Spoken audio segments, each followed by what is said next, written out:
So I'm Valerie Colton. I know a lot of you, but not all of you. And I'm one of the editors at Apogee Press, along with the fabulous Laura Walker and my wonderful husband, Ed Smallfield. And as I said before, we're overjoyed to be with you and to be celebrating her Scant State. It's an amazing book, and we're so grateful to Barbara for entrusting it to us. It was such a pleasure to work with Barbara on this book, so I want to thank her for that. And I also want to thank Philip Crana for his beautiful design, so striking.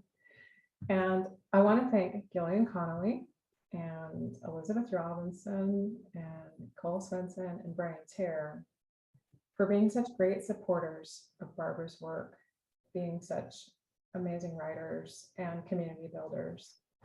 We're so grateful to have you with us today.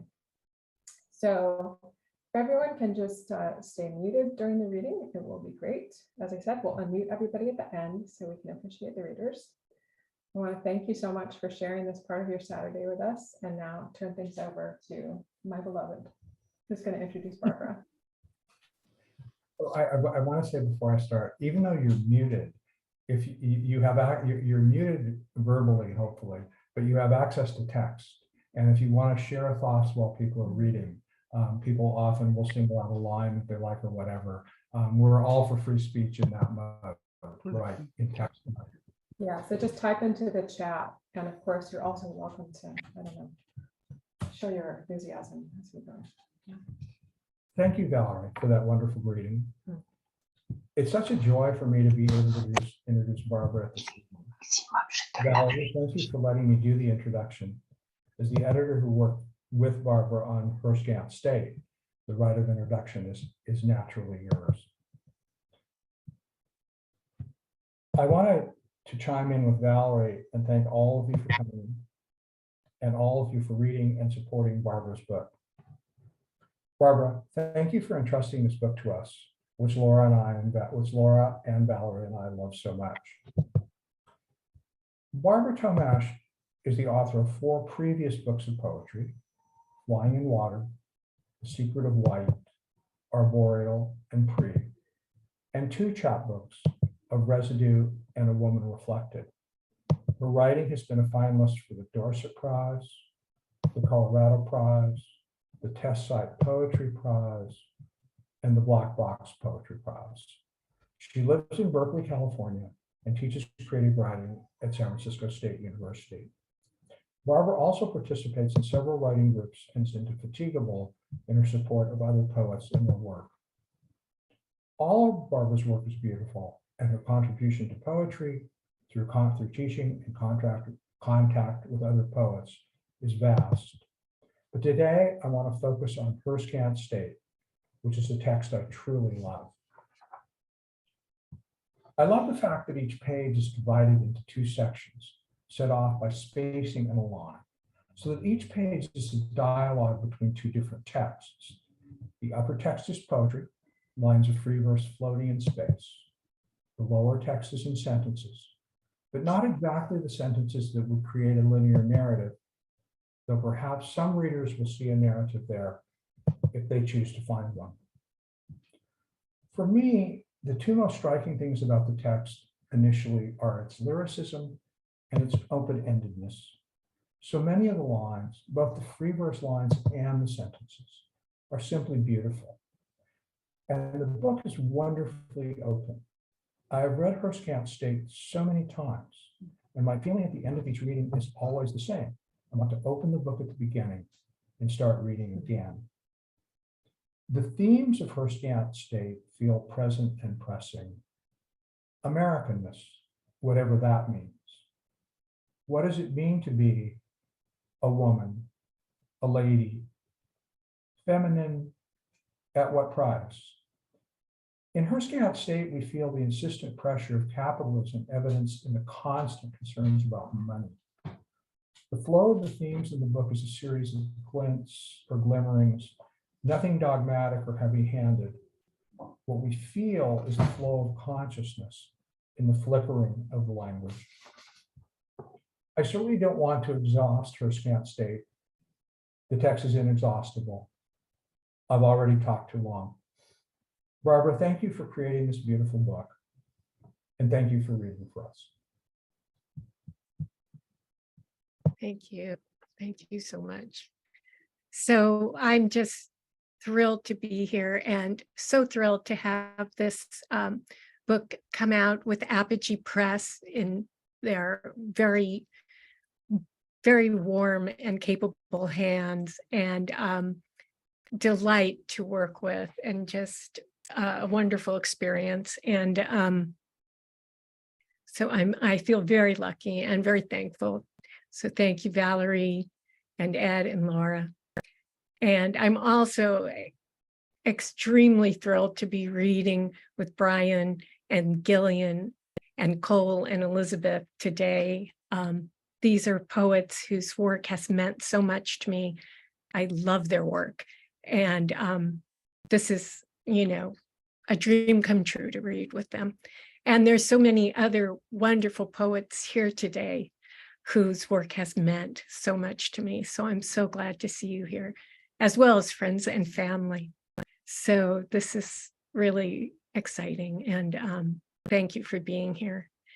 And Ed, thank you so much for that introduction, because, I had a sleepless night wondering what to say about the book, and you said so much that I think, was really on the money, since we're talking about money today.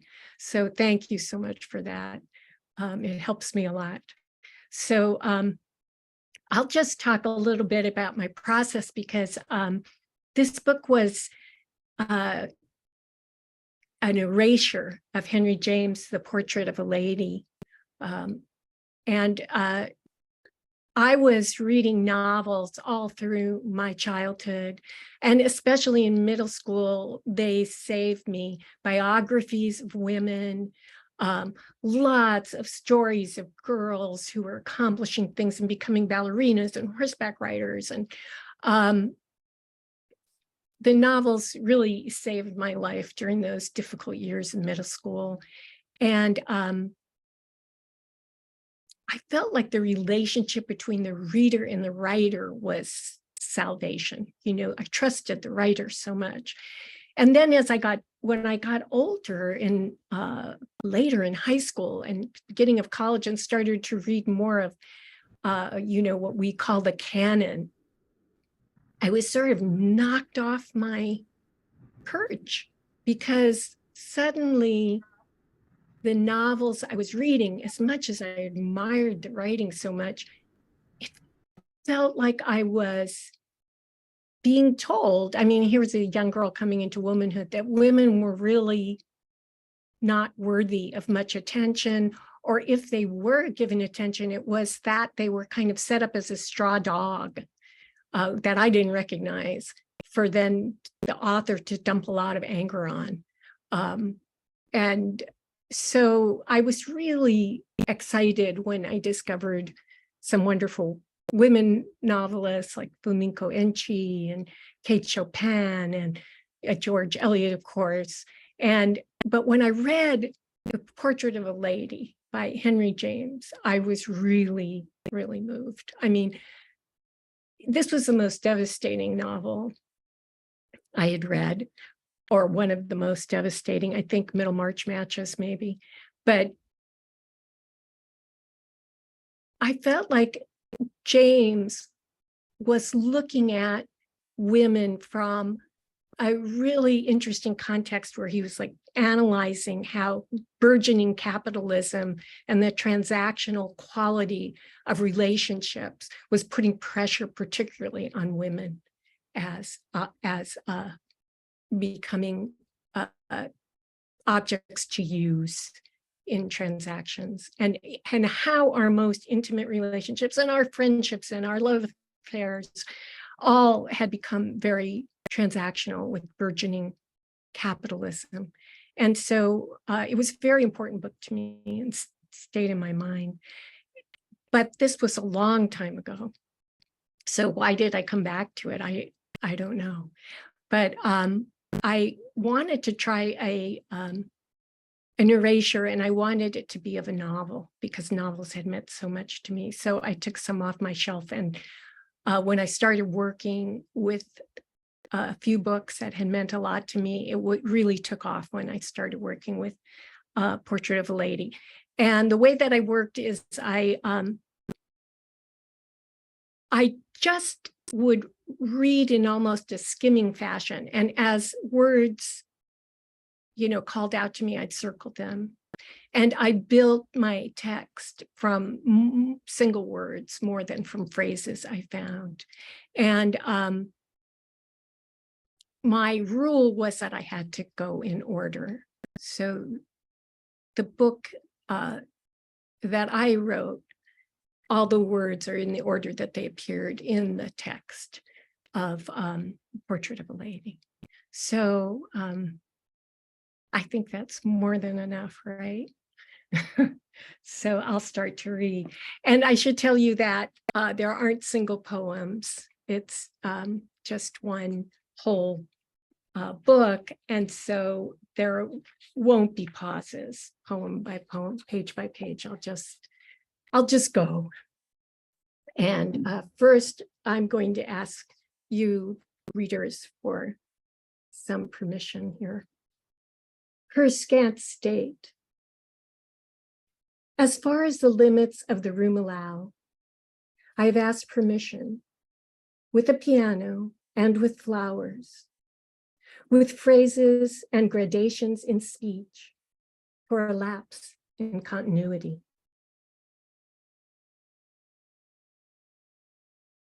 Like a novel, his two hands on her shoulders were received, and husband slowly resumed.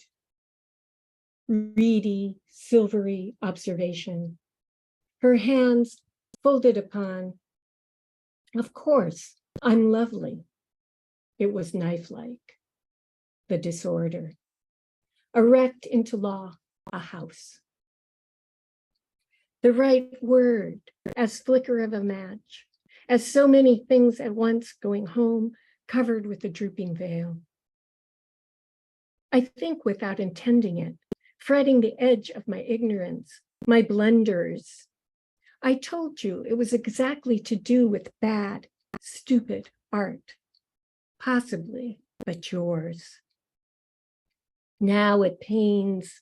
The breeze rose out of life. If she touched it, it struck her. Character.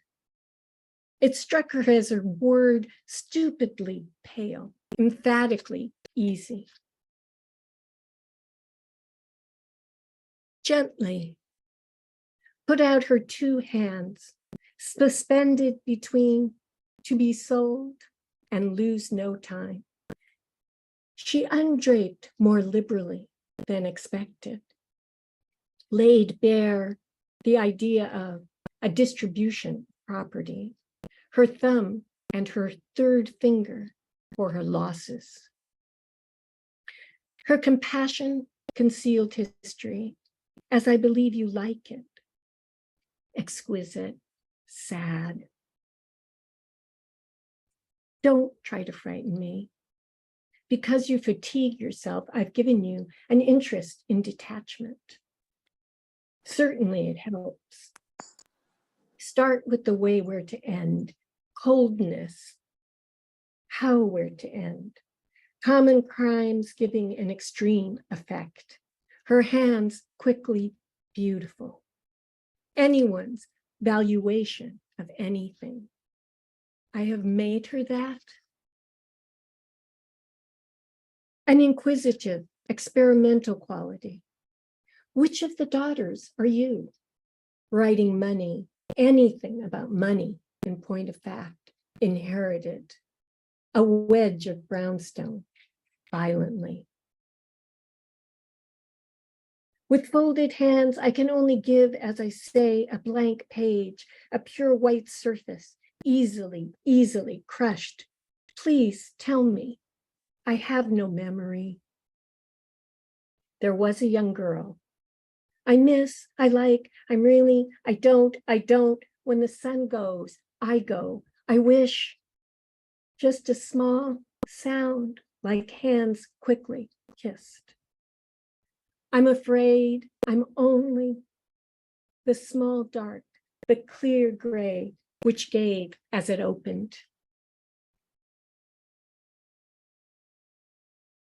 Squandered, gambled, daughters, a proof modified by pain. She danced very well. The choreographic circle constituted the limits of her own power. To frisk and jump and shriek, cloudy envelope of epic. To gender memory, wars, bouquets. I speak in secret discriminations, anticlimax, not smart, neat prose.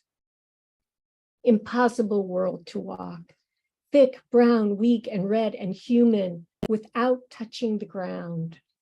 Brilliant correspondent fields effacing history from view. In clouds out of breath, physical weight flung, atmospheric. A voice beat faster. Wrong, wrong, said without quaver. The privileges of abundant new dresses, kaleidoscopic, the name of a straight young man, a foolish period of history, standing near the lamp, requesting your attention. I've seen poverty's handshake burst the fact, angry window open, and wildest hurt set up a house. A very pretty American gaze doesn't abuse people. You know that perfectly. Still ironic, like a brown velvet jacket, like a joke dying hard for a delicate glow of shame. Many forms, shocked and false and lost, drifted about the house, or sat in the garden, head thrown back, irreclaimable. Indebted suburban hours, and all young lovers listened to the nightingales.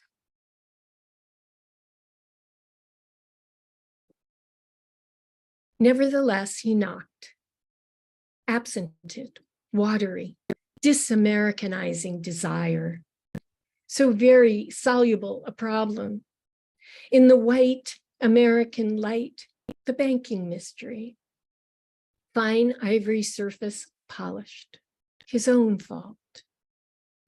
Americans' right, limits of primary pleasure. An unthumbed fruit, the historic consciousness. Dear limitation, the illumination was dying. I waked, but was asleep very much so. And I never arrive at the point, a certain point, a word I see caught and put into a cage, and letters in absurd pockets. Words should make mistakes and want no breakfast and live on air, quietly, coldly. I do. I go back. I take. Terrible mouthful.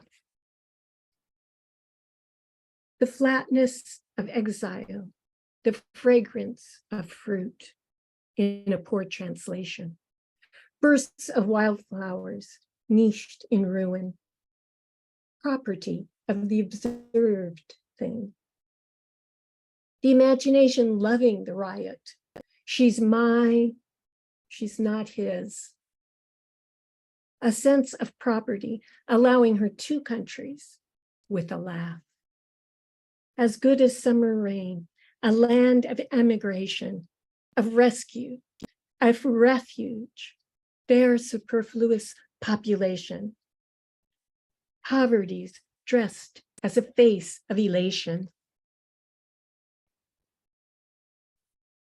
The privilege isn't seen by bedroom candle. These still bright days, the passion for minor needs was the tragic part. I'm sorry, money. My business is not to make myself. In abundance, The abundance craved a beautiful sister. I imitate need. I don't see how we use that word. All sorts of ordinary things. Paper, lampshades, roses, fire, fibs, family had designs on you, writing you. You in the strongest terms. You, if you can stand it.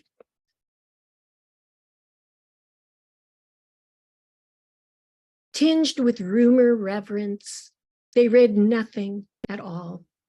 1,000 zigzags. She escaped from a trap to a flame, without parents, without property, a lap full of roses, gratified a need in the center of property. The earth itself expected to have emotions full of kindness. Stars and stripes. Nothing in this world is got for nothing. The taste of an October pear, the shadow of a deeper cloud. Dusk appears as a servant, a neat plain face in a drawing, perhaps not in the American sequence. Devoted meditation of the last 2 centuries, small and densely filled with furniture. I love my things, flushed with a perfect little marrying, to make use of teacups, get broken. Absence is a source of income. To conceal the world, push it into your arms.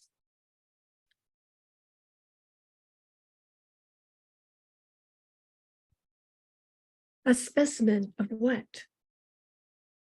A woman reflected, constantly turned over, looked into, incurred, for assuming to be eager, that eager might receive her.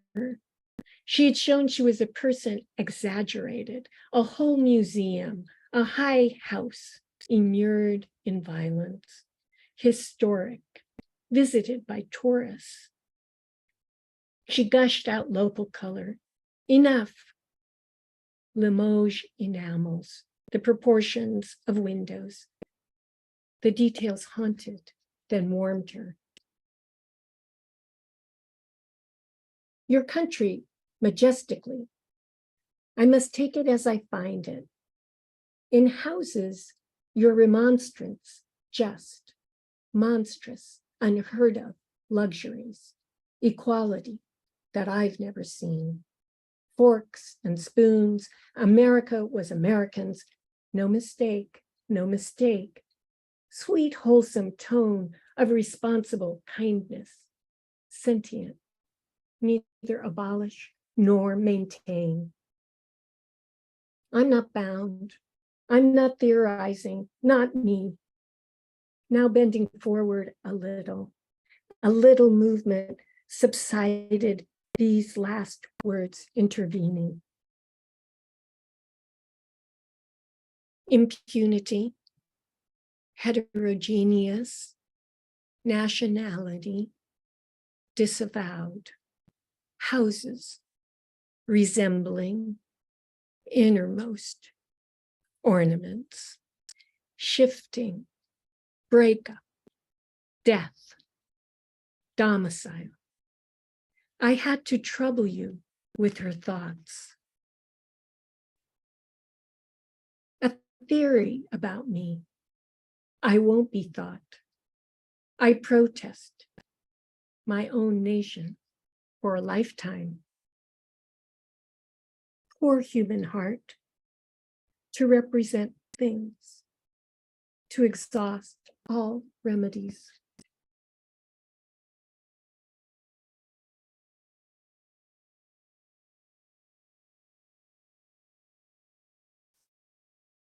The lightest part of a person dropped from the rain, who was never herself disappeared. They had crossed the threshold to the bright, empty room with words, penetrate, pretending, lash. It vibrated.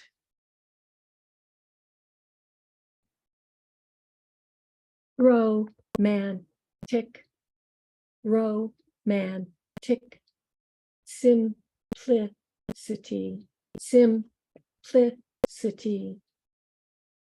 Nothing could exceed this perfect.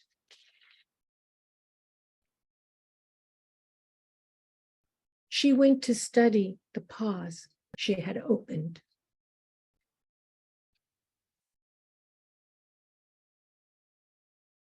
At the door of a house of floating fragments, her hands folded on the edge of the table. As the lid of a box opened into immeasurable space, midnight came back, but not the hour she had come for. And a voice that was not fear. I think I can say something. Consolation, allow me elation. I won't return to the subject again. In her own swimming head, each aggressive fact wrecked, and underwater, a train of images sinks. Darts the darkness, nothing reached. Only she pauses, perfect in suspense. Thank you very much for listening. Thank you. Thank you so much. Barbara, what an amazing reading. Thank you so much. Thank you. Thank you all for your patience. No, I've read your book so many times, but hearing you read it just was exhilarating. I have goosebumps. Thank you. I could have sat and listened to you read it the rest of the night. Oh, thanks. Thank you so much. Yeah. There's a lot of comments coming into the chat. Thank you, everyone, for expressing your feelings about Barbara's beautiful reading. So now I'm going to invite Gillian to read to us. And just want to take a moment to introduce her. I've known Gillian for a long time, but frankly, I haven't seen so many of you in such a long time. I'm really excited about getting to see her today. So a bit about Gillian. Gillian Conoley is a poet, editor, and translator. Her new collection, Notes from the Passenger, is out with Nightboat Books in spring 2023.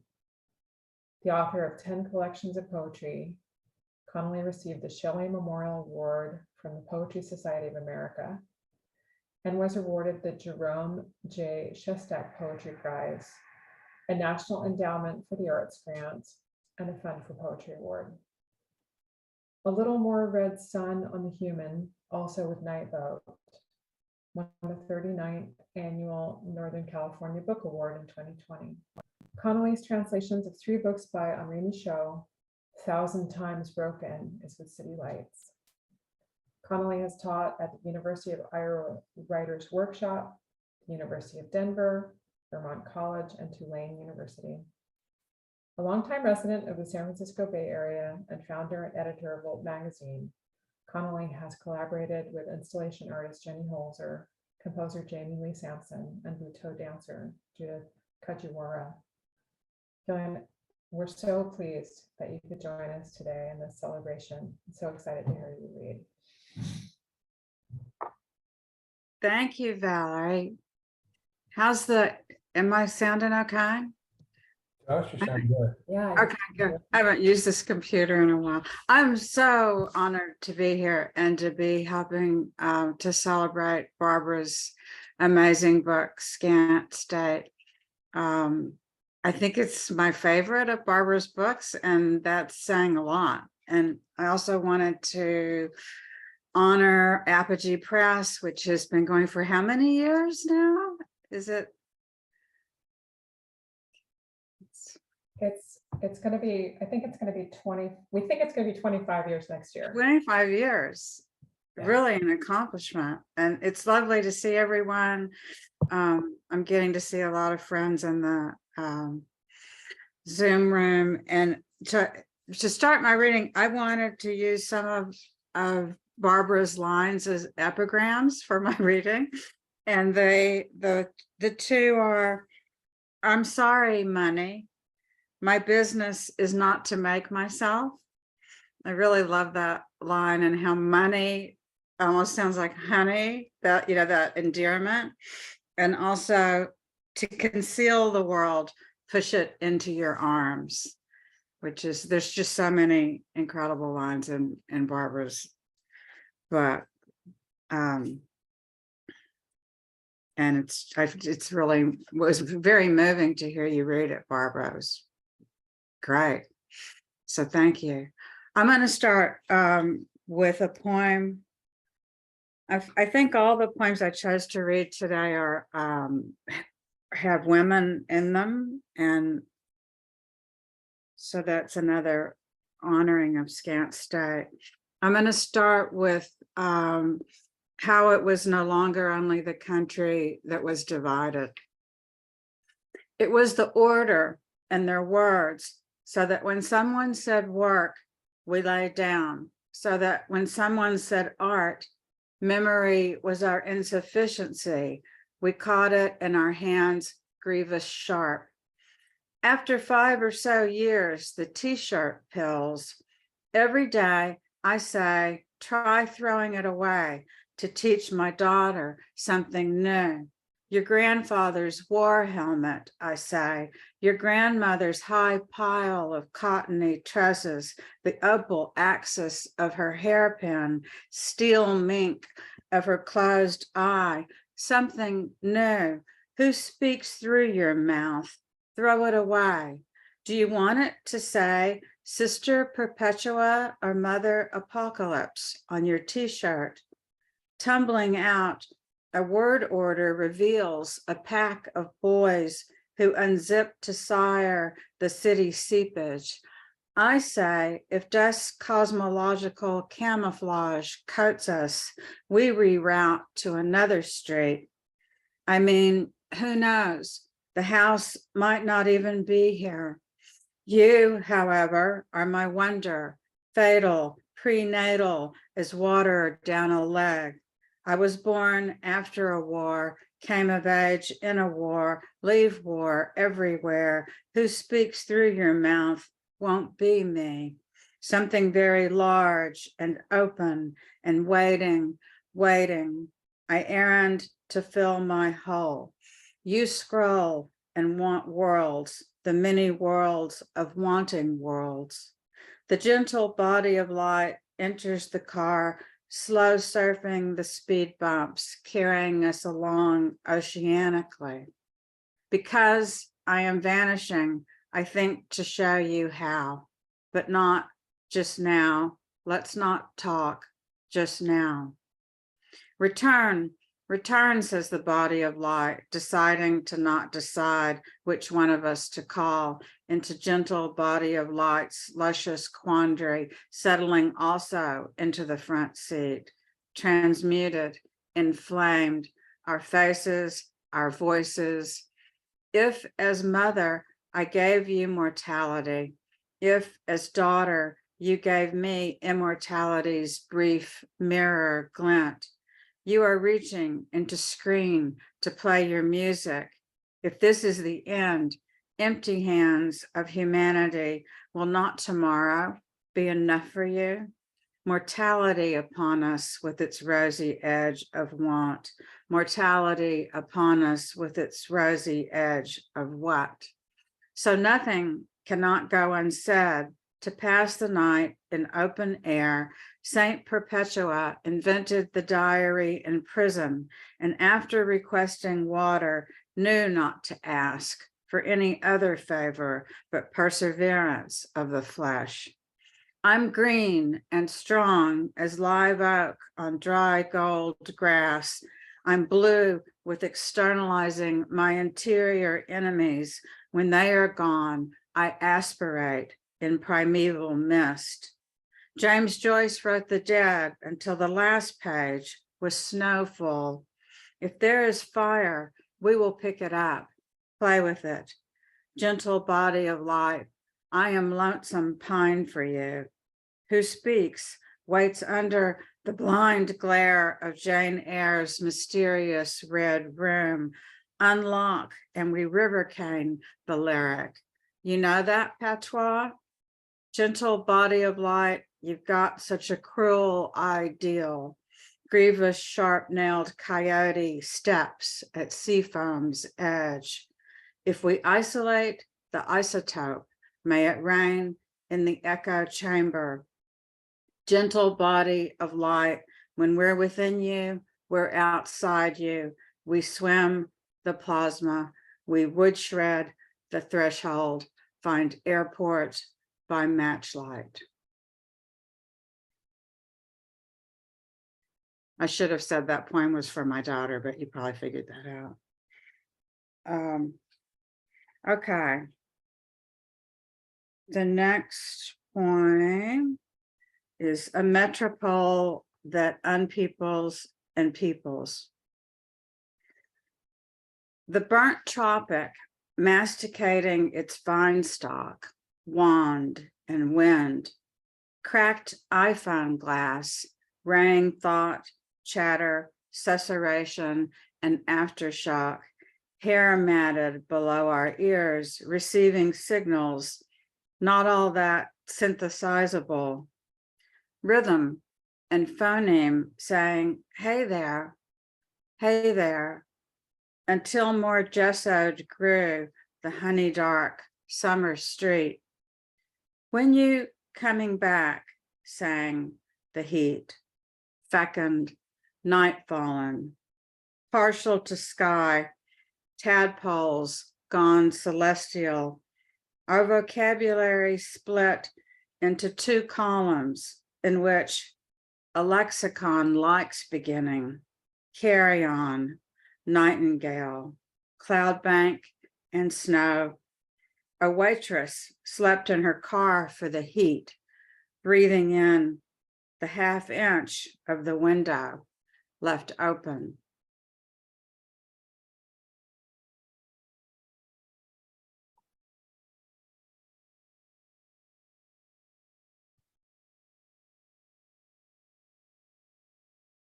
This poem is, I loved, I voted. A Holy Spirit headache in the rear view of the rec center. I had a deep no engagement with it, a fatigued member of the populace. Slow motility in the unharvestable sea, the grain-giving earth. This hand with no war strength in it, this other that tore perforated rims. I am a spirit of the come king with your comeback face. Humor me, queen. I am a have not have. I am a spirit of other lovely, lowly ones for whom your likeness is done. In the sleek ebb of an old epic, unseasonably hot amid goose scat, in the playground where no children were playing, my feet fell out of orbit. Microphones dangled inside the eucalyptus, each recorded me in its hollowed bark. I climbed long civic stairs, no message, no passage, smelling the smell of marigolds like the dead I love, fully assembled in the sun spot. And I'm gonna close and say also how pleased I am to be reading alongside Barbara and Brian Teare and Cole and Elizabeth. And we're all such dear friends. It's really sweet to all be together. And to also thank everyone, wherever you are, in whatever time frame, part of the country and globally, that's here. This poem is called White Spruce. If all experience is mystical, the white spruce swayed in the window, branch by branch, almost to the doorstep, willow-like, near your sun-damaged eyes? And what do dirt's sinuous motions have to do with Leaf's actions? I asked the young woman, I asked the grandmother, and the entire family crawling across the floor. And who is the young returnee who would carry his AK-47 past the 7-Eleven, almost to the corner and back, wanting chips, sometimes candy, a contemplative on duty? This wake, sleep, see, the planet and its lost parts, lay plow to the furrow, dream a little dream with me. Thank you so much. Thank you, Barbara and Apogee Press. Thank you, Gillian, so much for that awesome reading. Now I have the great pleasure of introducing Elizabeth Robinson. Elizabeth is the author of over a dozen books of poetry, including the National Poetry Series winner, Pure Descent, and the Defense Modern Poets Series winner, Apprehend. Her book on ghosts was a finalist for the Los Angeles Times Book Award in Poetry. With Jennifer Phillips, Elizabeth edited Quo Anima, Innovation and Spirituality in Contemporary Women's Poetry. Elizabeth has recently been recognized with the Pushcart Prize and Editor's Choice Awards for New Letters and Scoundrel Time. Elizabeth's most recent book is Excursive from Roof Books. It's a book that I personally love, and I hope you'll run out and buy a copy and read the book. Also, Apogee Press's next book will be Rendered Paradise, a collaboration between Elizabeth and Suzanne Dykman, a beautiful and innovative book that we're thrilled to be able to publish. Elizabeth is a relentlessly imaginative poet whose work always surprises me. I can't wait to hear her read today. Elizabeth, thank you so much for reading for us. Thank you so much for inviting me and making me part of this incredible company. So congratulations to you again, Barbara. I love this book. You know, I almost have its cadences embodied in me now. So I'm just going to proceed by reading. I'm going to start off by reading from Excursive, which is my new-ish book. And these are more kind of occasional poems, responses to things, not the kind of integrated series that you've been hearing from Barbara, and I feel in some ways from Gillian. And some of the poems were assigned to me by James Sherry, the editor at Roof. So this was one that James elicited. On fashion. Fashion was a pause in nakedness, is a pause, was. Fashion is always temporal. Cloud shirred across the bare waste of the sky, skin's ephemeral skin. Fashion silk cut on flames bias, stitched in ash. Fashion tailors restless meteorology, ruching the dishabille before it recognizes it has a body, a storm. Fashion is the orifice of the garment slipped over undisclosed cavity. Waterhole, leg hole, fire pit, collar, mine, seam, nest, cloche, cave, buttonhole, bra cup, well, air blousing around invisible gases, glove, even abyss. Fur of no living thing, tide, pleading itself, aftermath that originates the color of day's end. Fashion is a form outgrown, a thing bigger than its own size. Fashion's fattened nudity tattooed with madder and indigo. Fashion's crisis of environment and confidence. Time again. A gauze that hesitates, yes, pauses, a shawl dissolving on the shoulder of the wind. So that goes with I have the luxury of abundant dresses from Barbara's. I'm probably quoting wrongly, but. On joy. Difficult to compass, joy.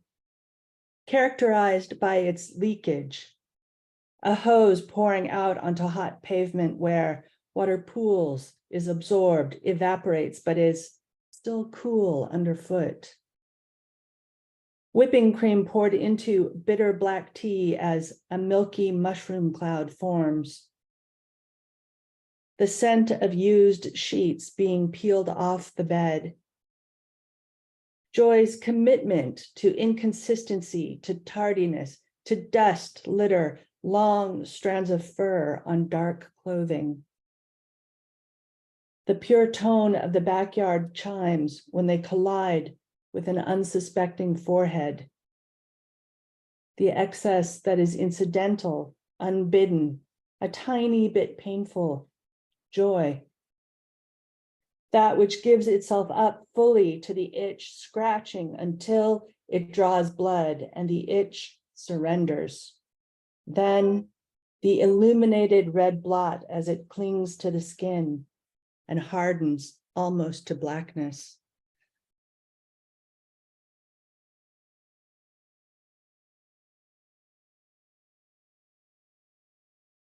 I'm going to read a poem that I wrote in memory and in honor of Anselm Hollow. On understanding. The lines in the drawing are not straight. Their crookedness proves something lingers behind the exterior. Exterior on which snow and daylight fall with equal authority. Nothing can remediate this basic helplessness. The dying man is angry. They told me I could get better. Curses. He lies naked on the surface of his death, covered by moving air. One does not apprehend, grasp this vast flatness, the way it purports to be landscape and always also behind landscape. Not that one wishes to lie atop it, cool and bare, but to surmise that beneath, if one could find beneath, there would be a passing warmth buckling the plain. And then, because it is always fun to try out new things, I'm going to read a few new poems. I've been writing kind of rhapsody-ish things, and they often have to do with uncanny presences. Catastrophe Rhapsody. Frogs sing in the catastrophe. Their legs are ringlet whorls of smoke curling up from the bullseye, the what, the charred hole. They sing in the deluge. They sing out at sea. Our ears are insouciant. Frogs, they are invisible to the eye, but we hear them gladly, slightly. The frogs, them, who treat our ears as a lost pond, leaping in, sooty at the charred pits of them, singing at the burst tympanum, inaudible, splash, invisible.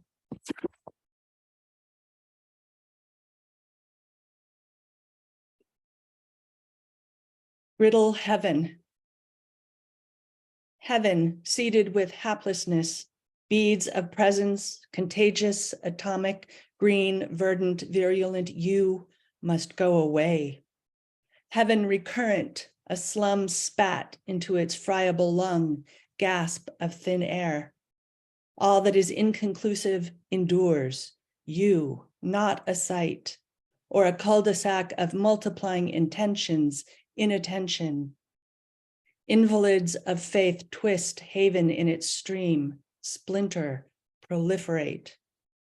Loosened in ultraviolet light, made known and unknown as it overpopulates itself, then stiffens. You who die, will have to wait elsewhere.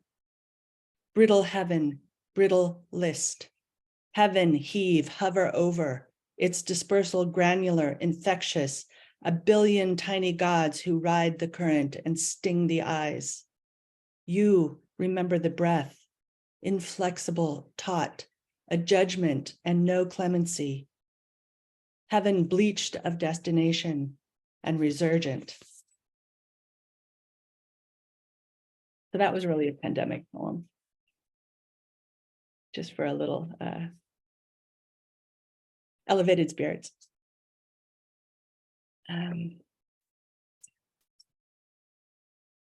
Unfurred Rhapsody.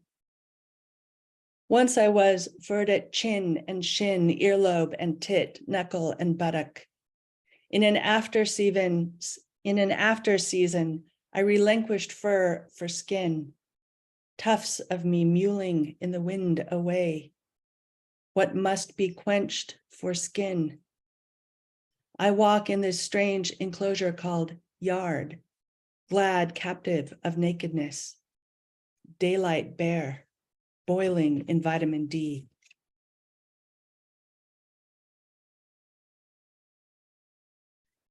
Small rhapsody of insomnia. Night's deep blank offers itself, alert. Melody of tinnitus, minor key. It is good. It cannot be explained. Linen sheets softly sand down the plains of the toes. It is at least good. Extra earwax falls from the ears. The dry mouth decides it will become silky with saliva. There once was, is now, a doorway in the deep blank. It was not, is not night. Through its fuzzy portal, a fuzzy presence stumbles. Neither good nor at least good. Its blank, its matte, ongoing face. And last, to kind of dilute any darkness. This is called Sun's Net Sonnet. Arise, awry, bless bliss. This thus sun sung on dawn, bird in song insensate as aster stir tulips. Two lips address, undress, when kisses in chaos endured. In duration shun sorrow, so rove raven and crow, haven in code. Bright benighted tedium, medium of hover over ever. Garden guarding virtue veers to lust, lest bliss blister, stir. Amends, amends. Thank you. Elizabeth, thank you so much for a lovely reading. And now I have the great pleasure of introducing Cole Swensen, who is a truly wonderful writer. Cole is the author of 17 collections of poetry, a collection of critical essays, Noise That Stays Noise, and most recently, Art in Time, a collection of hybrid poetry, lyric essay works on innovative landscape art, and from Free Poetry Press in 2022. Cole's work has won the Iowa Poetry Prize, the SF State Poetry Center Book Award, and the National Poetry Series, and has been a finalist twice for the LA Times Book Award and once for the National Book Award. A translator of contemporary French poetry, prose, and art criticism, Cole has also won the PEN USA Award in Literary Translation. She divides her time between the US and France. Cole is such a brilliant and exciting writer. Her projects are always incredibly diverse and original. I'm very excited to hear her today. Cole, thank you so much for reading for us. Thank you so much for inviting me. And thank you, Barbara, above all, for getting us all together, for giving us this great occasion and for doing it in the form of such a lovely book. So, and I also just wanted to thank everyone else who's reading, Gillian and Elizabeth and Brian, because it's just so great to hear it all. So I'm going to read a series of things. Spring finally hit here, so I'm went through the manuscript I'm currently working on and picked out a bunch of pieces that use the word window because my windows are open. And so that seemed like, why not? There we go. Moths. Moths gather at the window because we have light, and that is what they eat discreetly and in such small degrees that we never realize that our world is getting ever dimmer, while the moths themselves keep on getting slightly brighter. The time will come when, thanks to them and to them alone, we'll be able to find our way through the growing gloom. The slightest breeze. The stairs always spiral, and beyond them, a window, which is open. And so a breeze follows that spiral downward and turning the window around on its vertical axis, as well as the person out there on the sidewalk reflected, who is now heading off in the opposite direction. This is from a series on reflections. And then there's the reflection caught in a passing window, as if the window itself were passing, as if a window is always something moving past you.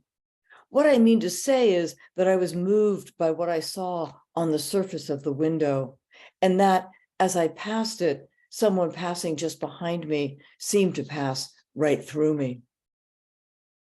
I read a similar thing in a book recently. A woman was standing in a dark room, looking out the window into the darkness when another face appeared, and she couldn't tell whether it was outside looking in or was, like her own face, also a reflection, and thus of someone standing right behind her. Shape. In response to a small sound, you look up and see a small flame, like a window from which I'm waving, which doesn't mean that you're leaving, but that a wind has arisen within the body that, from body to body, is propagating. And this is both a true story and from a sequence on ashes. Once in Denver, I watched it snow for 3 days straight, leaving an accumulation of less than an inch. It was that light and dry. It reminded me of ash because it, too, had become so much lighter than the material of which it was made. Throughout the 3 days, I kept glancing out the windows, thinking that sooner or later I'd catch the snow falling upward.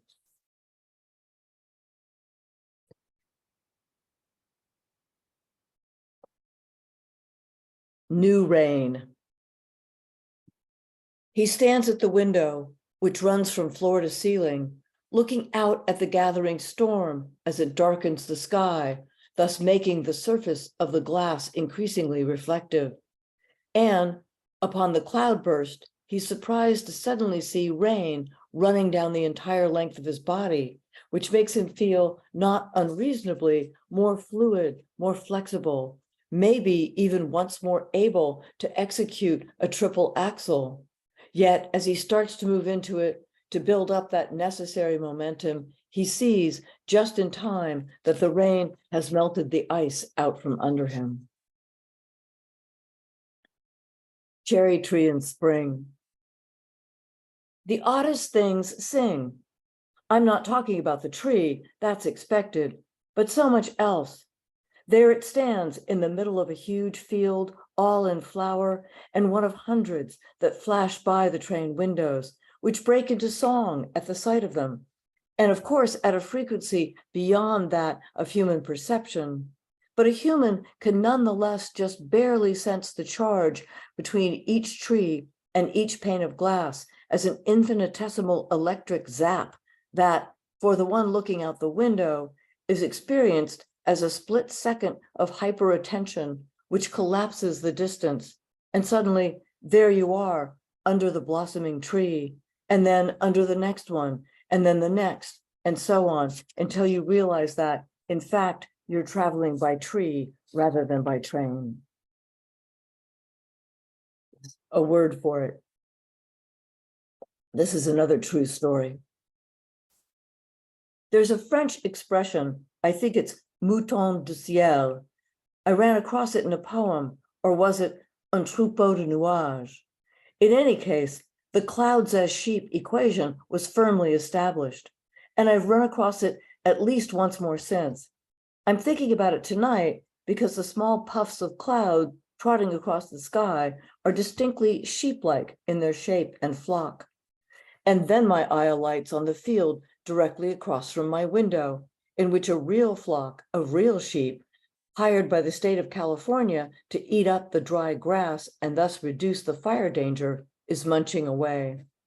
To see the earth thus reflected in sky, as if the latter was a reconstitution of the former, though for that matter, the sheep in the sky are moving much faster. In fact, they seem to be hightailing it right out of here, which gives one pause for thought, though in fact, perhaps one should not pause. And the expression is actually un ciel moutonné, a sky sheeped. Salt. We're not prepared for it to be soft, that it can, in flakes, lift off. Rather, it's the bite that we remember, the little bit of blinding, that nip of ignition inherent in the crystal. If you could see it in an extreme close-up, you'd see right through it. And inversely, if you could blow it up to the size of a window pane, it would double the light pouring through. I know because we live in a house of salt, though it's not what you think. It's much quieter, for one, and it's true that it sometimes cuts, but not us. Plate glass.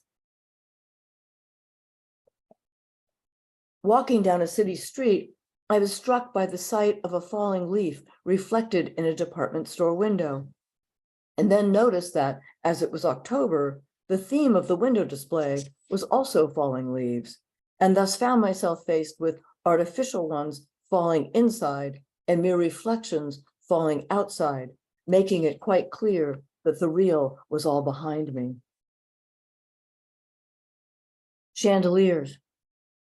I pass, in the window of a lamp shop, a chandelier that seems to drip up as much as it drips down. It's that the crystals that dangle from several points on each arm are counterbalanced by light bulbs, flame-shaped and poised above each one, which suggests a kind of mirror effect that makes me want to see it reflected in a lake. Top floor. There's a window open on the top floor of an old apartment building, just high enough to see over the tops of the plane trees that line the street below, which must mean that they who live there see the birds who come and go from above. To look down on a bird must be oddly empowering, and though, of course, it makes no real difference, it must make looking out the window feel like a form of flying. Tree and tree. I was at a colleague's apartment for the first time recently and was sitting facing a white wall on which was painted a lovely pale gray image of the upper branches of a tree. An hour or so later, I noticed that the shadow cast on the same wall by the tree outside her window had a very similar form, and as I watched it, it came closer and closer until it finally clicked, a perfect fit. You could almost hear it, but just for an instant, and then it moved on. When I mentioned it to her later, she exclaimed, "Ah, yes, that happens only once a year," and I forgot that it was today. And oddly enough, I have another friend who also has the shadow of a tree painted in faint gray on a white wall. It's the silhouette of a cherry tree in flower, but the tree outside the window, which casts its shadow on the wall every afternoon, is a parasol pine. So the beauty in this case is based entirely on disparity. Window. A child, 9 or 10, standing at a window looking down on a city street is an anchor into or back toward, or endlessly the archive of so much, mythology perhaps, auspices and auguries. As simple as it is, the child thinks, the window's transparency is precisely its incomprehensibility. And then, oh, I see, she says, and truthfully, and the window goes away. Windows.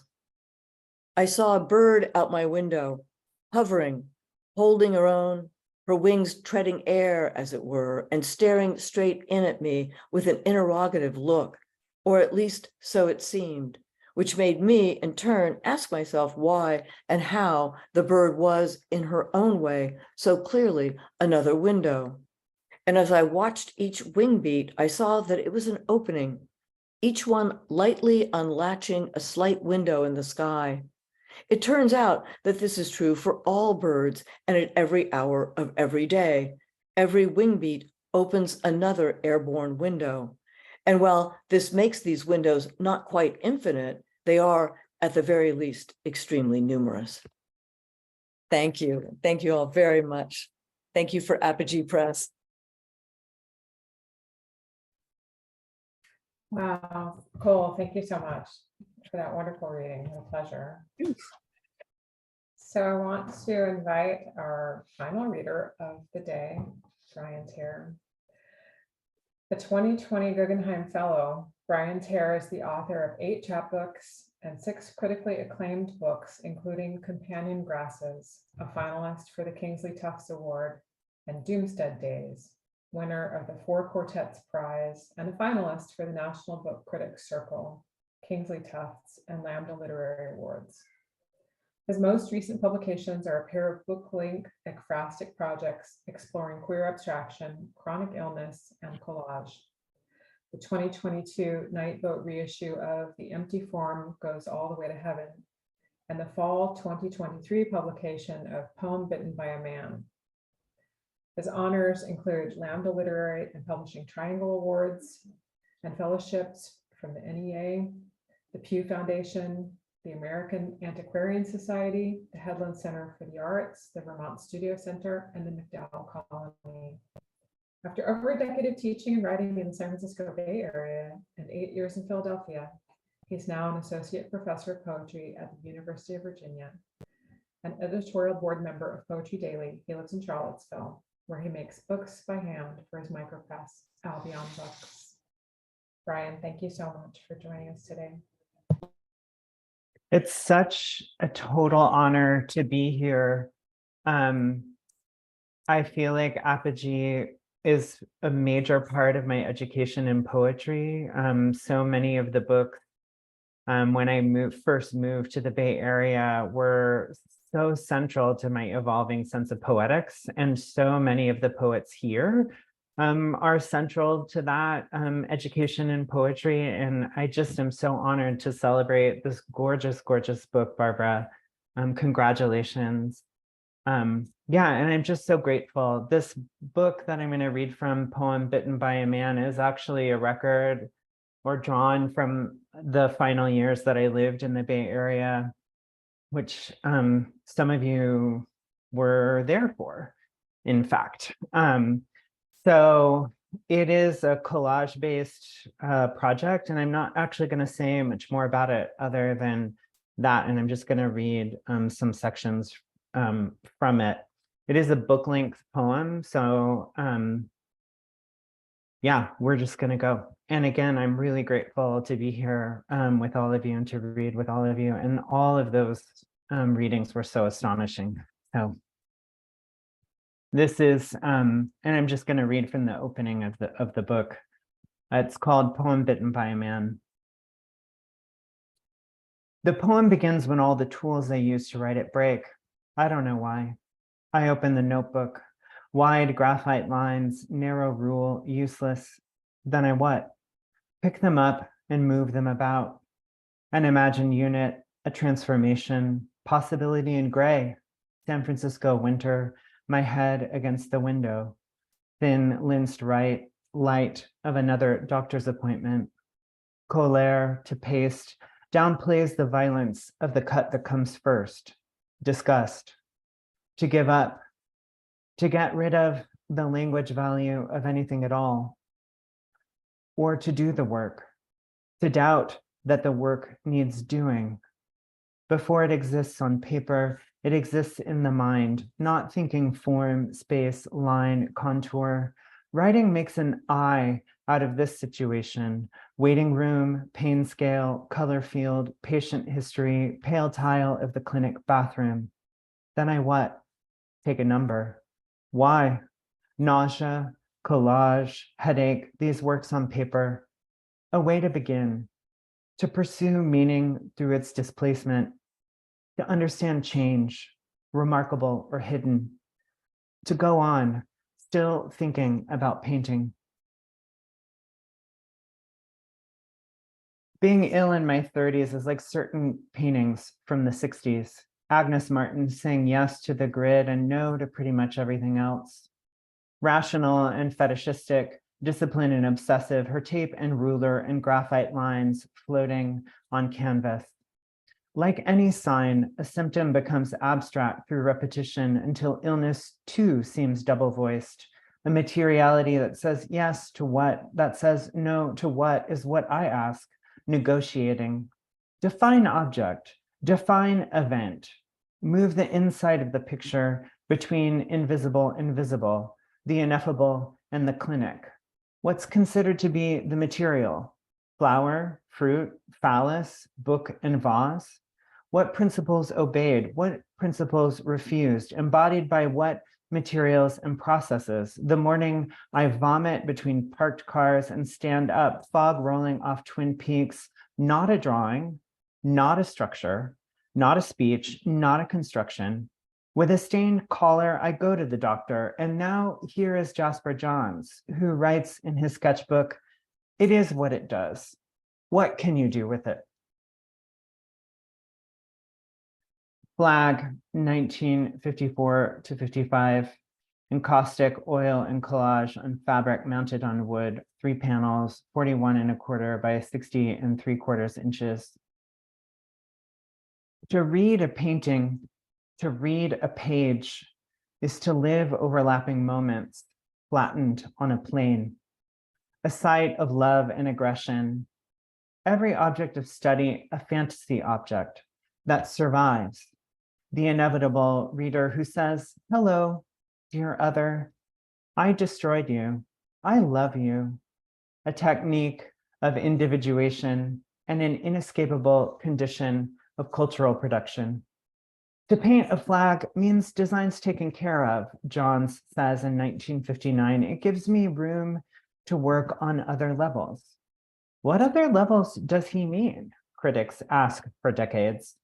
The commonplace as painting, its affect flat as a slap. It's the military application of visual techniques for focusing desire or aggression, an affront to certain histories of art, graphic design, nationhood. And aren't there other levels? I ask the flag as I pull back the bedsheet beneath layers of newspaper and tinted wax and lie down.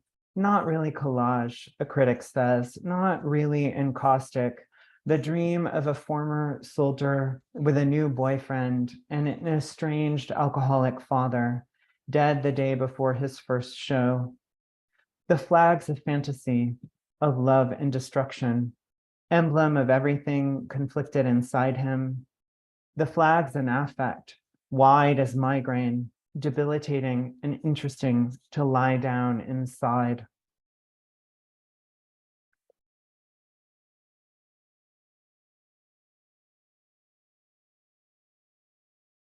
The way painters summon a color through touch, a feeling gathers in my gut, continuous gesture a little closer to orange, each thought not a long brushstroke, but rough, interrupted, moving toward fragment, notation, parataxis, a feeling of being cold from inside my body, thoracolumbar core ache, areas of red, yellow, blue, fill the space loosely. I want a theory of embodied life that is also a poetics, a technique for writing without violation of the central self. What's that? What I too often leave out. 3 part-time jobs, 2 side hustles, unpredictable pay. You can't make life or art Robert says. You have to work in the gap between.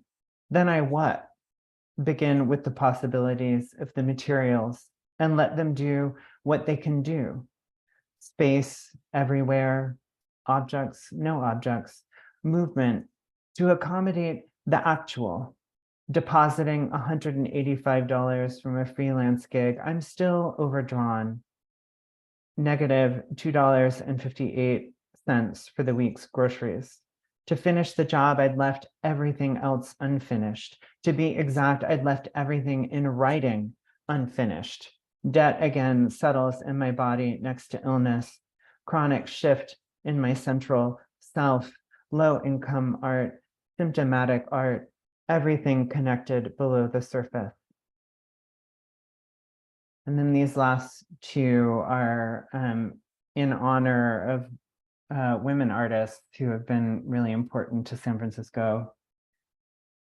Heartbeat of paper, a somatic language. Every material has several possibilities, Ruth Asawa writes in her college notebook. Let's find out. Listening to these pages, I move my body from paper to paper to paper to paper, continuous as the single strand of wire she loops into biomorphic sculpture, gorgeous invagination. I always begin on the inside. She knits gold, the outside surface, inside the next. In this photo, the tips of several fingers bandaged as she loops the wire to itself, abstracting the material, abstractus, both incorporeal and isolated, secluded. But I like abstraction best when I've seen the hands that made it. I like the photos more knowing her friend Imogen Cunningham trades 3 years of photographs for house repairs done by Asawa's architect husband. Even her mentor, Josef Albers, Bauhaus formalist, teaches never to see anything in isolation. Define space, define an object by defining the space around it. Ideas that aren't solved don't have shapes yet, like that white space around these lines. During the war, the state seizes her family's Southern California farm and interns them all in Rower, Arkansas. At Black Mountain, she falls in love with a white man from Georgia. In San Francisco, years ago, not far from here, Cunningham brings homemade Satsuma jam to her door, first gift of a friendship from which more forms flow. And then this last page is for a poet important to Apogee and important to many people here. This is for Kathleen Fraser. When rain blows in from the Pacific, the windows rattle in their frames. At my desk, I listen to the building touch itself and tremble. One small wall heater in the flat's front room. We wear sweaters to bed. I've never lived with a lover before. I haven't loved anyone so helplessly since I was an infant, which means I can't see Robert clearly at all. I just hand myself over to him the way a nurse gives a swaddled newborn to its mother. After visiting us, Kathleen warns I'll have to fight for my writing. She says she can tell he won't make space. Dear other, I address him in sentences, each word a precedent for what new order, forward movement, to live a creative life. Money makes it hard from the start. Sometimes Kathleen takes me to lunch in a glamorous swoop of laughter, a tiny black convertible in which I barely fit. Grand in a messy headscarf and chunky jewelry, she makes me think poetry might be possible in this city.